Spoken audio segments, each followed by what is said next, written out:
امیر المومنین فی الحدیث سیدنا عبداللہ بن مبارک رحمۃ اللہ تعالی علیہ کے حوالے سے کہ ایک شخص آپ کے پاس آیا اور آ کر کہتا ہے کہ حضور میرے اوپر قرض ہے اور قرض 700 درہم ہے، اگر آپ مجھے 700 درہم دے دیں تو میں قرض چکا دوں گا اور ساری زندگی آپ کے احسان مند رہوں گا، میں آپ کا جو قرض آپ سے لے رہا ہوں پھر واپس بھی کر دوں گا۔ تو سیدنا عبداللہ بن مبارک نے فرمایا کہ ٹھیک ہے، اپنے غلام کو پرچی کے اوپر لکھ دیا، جاؤ جا کر اس کو یہ قیمت دے دو۔ غلام گیا، اس نے جا کر وہ پرچی کھولی تو اس کے اوپر 700 کی بجائے لکھا ہوا تھا 7000 درہم۔ تو اس نے پوچھا آنے والے سے کہ آپ نے کتنے درہم مانگے ہیں؟ کہا میں نے تو 700 درہم مانگے ہیں۔ کہا یہاں پھر غلطی سے 7000 لکھا گیا ہے۔ اس کے ذہن میں آیا کہ میرے مالک سے غلطی ہوگی، 700 لکھنا تھا 7000 لکھ دیا، میں واپس جاتا ہوں اور جا کر یہ جو غلطی ہے اس کو ٹھیک کرواتا ہوں۔ واپس گیا اور مالک سے کہا کہ اے عبداللہ ابن مبارک، آپ نے غلطی سے 7000 لکھ دیے، اس نے 700 مانگے تھے۔ آپ نے کہا اچھا غلطی سے 7000 لکھ دیے؟ کہا جی آپ نے غلطی سے 7000 لکھ دیے۔ کہا اچھا لاؤ میں ٹھیک کر دیتا ہوں۔ پرچی لی، پہلے والا جو لکھا تھا اس کے اوپر کاٹی لگائی، پھر دوبارہ رقم لکھی، پرچی کو بند کیا اور بند کر کے کہا جاؤ جو میں نے رقم لکھ کر دی ہے یہ ساری رقم اس کو دے دو۔ تو غلام گیا، اس نے پرچی کو کھولا، اس کے اوپر 14000 درہم لکھے ہوئے تھے۔ آپ نے تو نکال کر اسے دے دیے، لیکن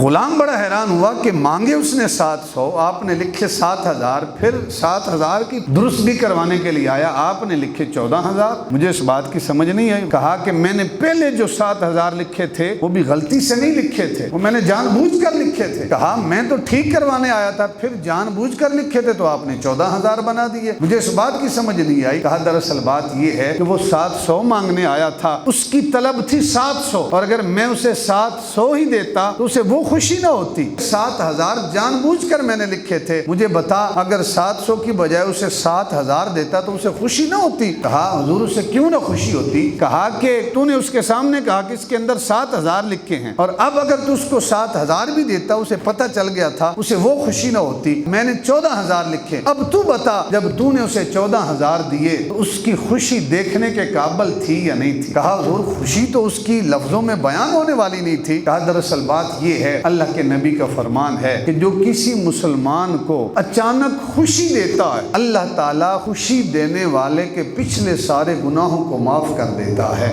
اس کا قرضہ بھی ادا ہو گیا، وہ خوش بھی ہو گیا، اللہ نے میرے پچھلے سارے گناہوں کو معاف کر دیا۔